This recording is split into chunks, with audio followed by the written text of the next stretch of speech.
विनायक जय हे भारत भाग्य विधाता। पंजाब सिंध गुजरात मराठा द्राविड उत्कल बंगा। विंध्य हिमाचल यमुना गंगा उच्चल जलधि तरंगा। तव शुभ नामे जागे तव शुभ आशीष मांगे।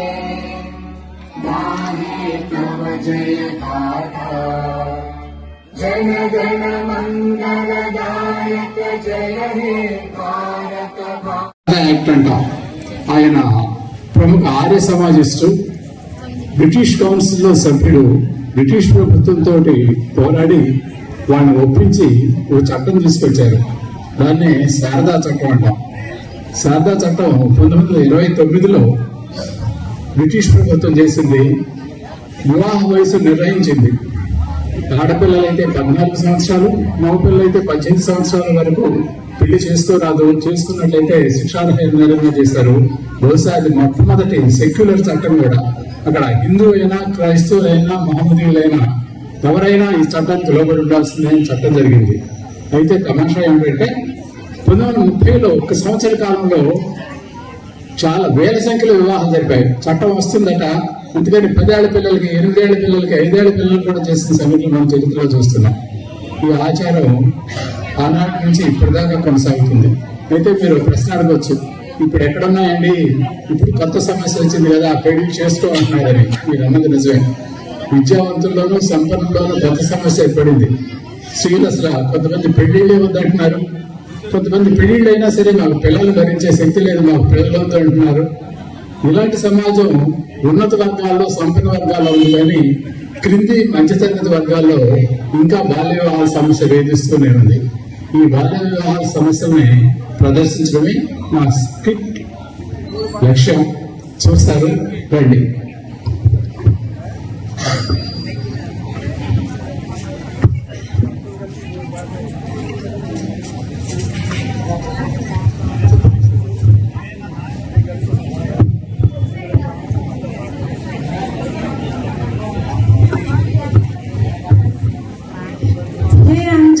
కంగ్రాచులేషన్స్, జిల్లా లెవెల్ రన్నింగ్ లో ఫస్ట్ కొట్టావట.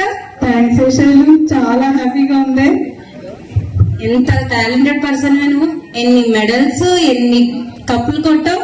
శైలు, ఎప్పటికైనా ఒలింపిక్స్ లోకి వెళ్ళి విన్ అవ్వాలంది నాకు. ఖచ్చితంగా జరుగుతుంది. ఆ టైంలో నేను టీవీ చూసి నీ కోసం క్లాప్స్ కొడతాను చూడు. చేద్దాం, కానీ ఇంకో 2 రోజుల్లో 10th ఎగ్జామ్స్ ఉన్నాయి. బాగా ప్రిపేర్ అవ్వాలి. ఈసారి కూడా మనమే ఫస్ట్ కొట్టాలి, సరేనా? సరే, పద ప్రిపేర్ అవుదాం. ఇటు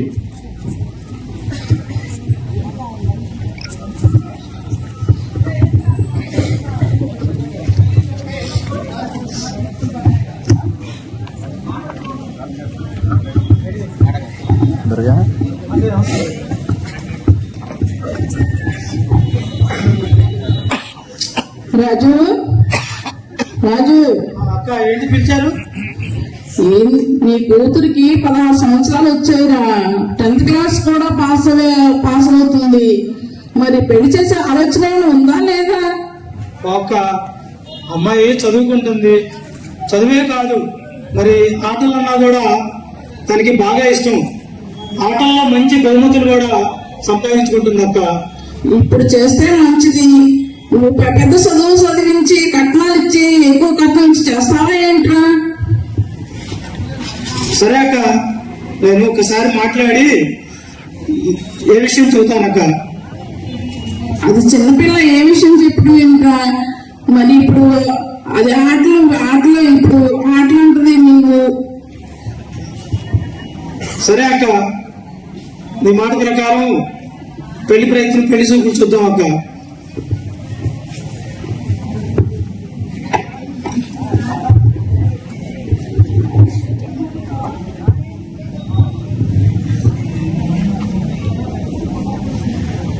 ఏమైంది అంజు, డల్ గా ఉన్నావు? మా ఇంట్లో నాకు పెళ్లి చేస్తున్నారు షర్లు. అదేంటే ఒలింపిక్స్ అన్నా మీ డాడీ బాగా చదివించాలనుకున్నారు కదా. మా నాన్నకి ఇష్టమే, కానీ మా అత్త రాక్షసి. వాళ్ళ మాటలో పడి నాన్న నాకు పెళ్లి సంబంధం చూశారు. మరి మీ అమ్మగారు? మా అమ్మ పాపం ఎప్పుడు నన్ను ఎంకరేజ్ చేసేదే. నా జీవితం తనలో కాకూడదని ఎప్పుడు నన్ను ముందుండమని చెప్పేది. కానీ నాన్న అత్త కలిసి అమ్మ నోరు పోయించారే శైలు. తన జీవితం దారిపోసింది. ఊరుకోవే, బాధపడకు. ఏం చేస్తాం, ఆడపిల్లలంటే అందరికీ భారమే, ఏం చేయలేం కదా. ఊరుకో, అప్పుడప్పుడు వచ్చి నేను కలుస్తూ ఉంటాలే నిన్ను. ఓకేనే.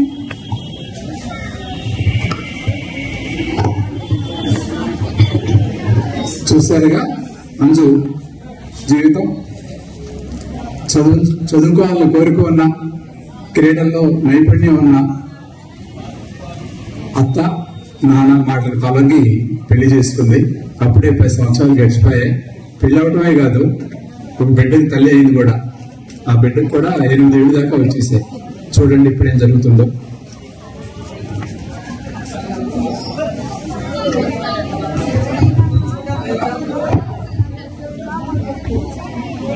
రమేష్ ఇలా రారా. ఏంటమ్మా? మీ పెళ్ళాన్ని పిలువు. నేను అరగంట అయింది కాఫీ పెట్టమని, ఇంత మటుకు తీసుకుని రాలేదు. అంజు ఇట్లా మా అమ్మకి అరగంట నుంచి కాఫీ అని అడుగుతుంటే ఇంతవరకు కాఫీ ఇవ్వలేదు అంటే అలా కాదండి, పాప స్కూల్ రెడీ చేస్తున్నాను. ఇప్పుడు ఏదో సాకులు చెప్తానే ఉంటావు. కానీ ఈ శైలు రారు. ఎలా ఉన్నావే? నేను బాగానే ఉన్నాను, నువ్వెలా ఉన్నావే? నేను చాలా బాగున్నాను. పద వంటగదిలోకి వెళ్ళి మాట్లాడుకుందాం. శైలుగా పప్పన్నా ఎప్పుడు పెడతావు?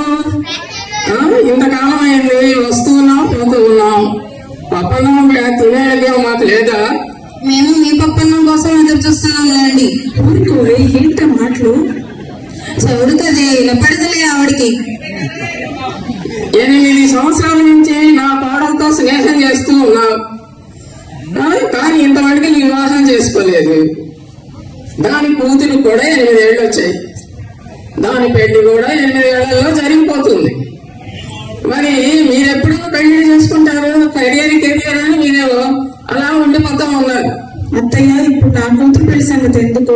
అది ఇంకా చిన్న పిల్ల, బాగా చదువుకుంటుంది, స్పోర్ట్స్ ఆడుతుంది. దాని జీవితం ఎందుకు పాడు చేయటం? మరి ఇప్పుడు చిన్నపిల్లే. మన రోజుల్లో అయితే మాకు చిన్నప్పుడే చేశారు. మరి నీ కూతురు కూడా ఇవాళ ఆటలు గీటలు అంటూ బయటికి వెడితే సమాజం ఎలా ఉంది?